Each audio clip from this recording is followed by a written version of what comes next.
Hey peeps, welcome to Otakus and we are back with essential anime series. I'm back discussing and giving you guys some recommendations on anime that you should have in your collection. So let's consider this a season 2.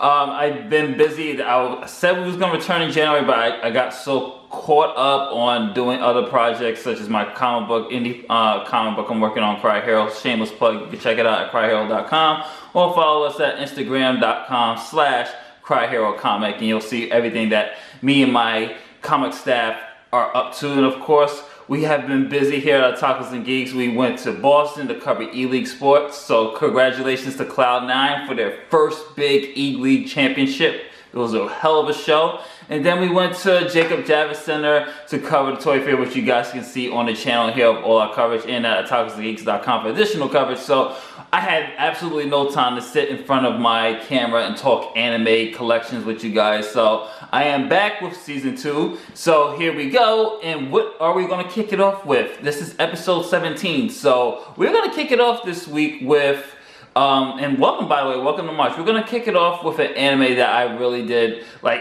I just fell into it by accident. I was just watching back in the days the anime, the Anime Network, which was on Time Warner Cable, and I was watching it, and I was like, huh, you know what? The first episode's pretty good. Let me continue engaging and watching it. And that show is Boys B, which is right here. So as you can see, I have the entire collection of Boys B. I have season 1, 2, 3, 4. So what is Boys B? Well, let me give you a brief synopsis from the back of the cover as always, and I'll go into more detail on why this show should be in your collection. So at the ages about hearing what girls have to say about relationship, Boys B steps forward to reveal the flip side of love, what's really going on from the guy's point of view.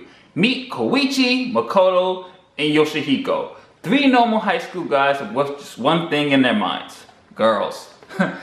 The quiet artistic Kyoichi has been friends with the shiny girls track star Chiharu ever since they were little, but lately his feelings for her have begun to change. Will he risk his longtime friendship for a chance at love, or will he be in the friend zone for life?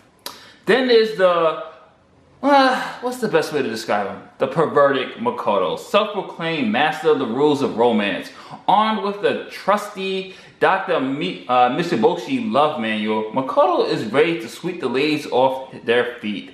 But when a mock accident lands the Casanova in the company of a beautiful nurse, will a book advice be enough to win her over? Maybe. But keep in mind, this is just for this couple of episodes with the synopsis is, but I'm going to go into more detail. And then finally we have Yoshihiko. A handsome, confident sport nut is unfortunately a bit clueless in the matters of the heart. When a beautiful girl surprises him with a tender kiss, he just can't stop thinking about her. Who is this mysterious stranger? And can she be identified?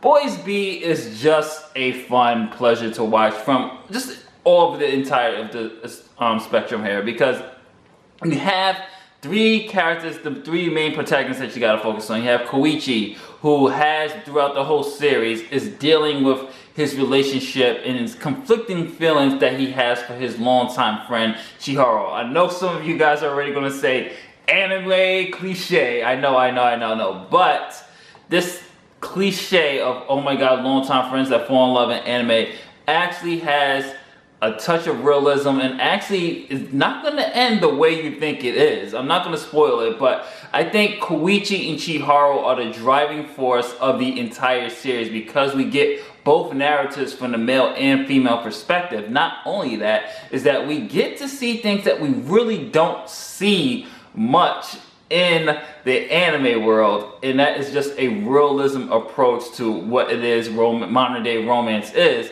And I can't, for the sake of spoilers, I can't tell you what happens between them, but I was certainly shocked, and it came so left field. I was not even expecting it to happen, but it did happen. I'm glad the way they dealt with it, the aftermath of a certain character's decision and what happens and how that affected Kyoichi and how it affected her is really good. But overall, you guys, this is a very entertaining story. Not only that you're getting a perspective from a high school boys' view of romance and love and relationships, you they did a great job of giving you the female perspective as well. What are the girls thinking at this age? Oh, does he like me? You know, the things that girls do with very well. And they really had a nice dynamic by not overpowering each other and just say, oh no, or giving you a set dynamic like, this is how it is for guys, this is how it is for girls. You get various perspectives and situations, and that's why each collection here, each episode focuses on a different character and how they're dealing with certain things in their love life. You have Aki, who's one of Chiharu's closest friends.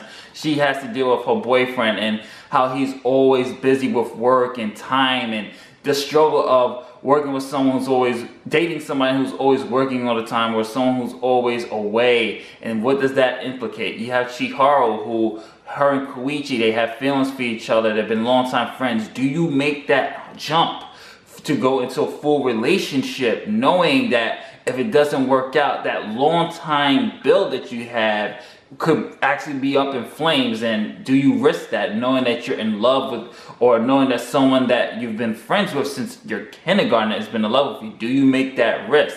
You have Makoto, who's kind of a perv, but he really truthfully just longs to have a girlfriend and be with somebody. And I love the way who he ends up with is just so left field, but it works, and the way they balance each other out is really good. And then you have Yoshihiko, who's the typical high school jock, and you would think that he has all the girls after him, but he's completely oblivious and clueless on what women want or how to deal with girls. So it does a really good social commentary on modern day perspective of love, or at least for the time being when this was like early 2000s. They did a nice job of showing how love was. I mean, this is way before the big social media boom, so you won't really see them on their cell phones or like really texting each other. This is back in the days, guys, when you had to really call the girl, not text the girl. You are calling the girl. Remember those days, guys, when you called the girl, you actually were on the phone with them and talking to them and making those arrangements? I'm sorry, I'm old school. I love those days. I'm not really big of a texter.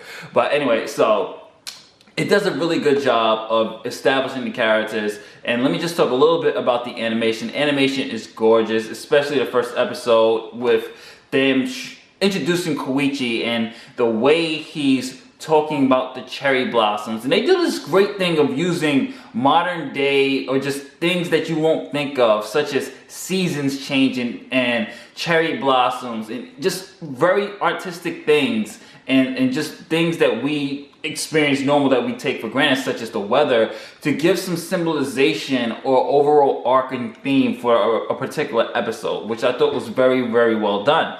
And it's definitely one of essential anime, guys. Just to wrap it up, I could talk about Boys Beat all day long, but fun characters, great voice acting on English and Japanese dub, and the music, absolutely love the music, especially episode 8, which is this one, episode 8, which has one of my favorite characters, Shoko Shiyama. Unfortunately, she's only in one episode. I really wanted to explore her character more because she was probably one of the best side characters, supporting characters, and I think I'm gonna try to find a manga to see if they like explore her character more, but she was probably one of my favorites, and I was actually hoping Kyoichi would have ended up with her, but you'll see what happens later on. But it's a great show, you guys. I recommend Boys Beat to add to your collection. This is Justin from OtakusGeeks.com. We're back with Essential Anime. This has been episode 17, Boys Beat. Later days.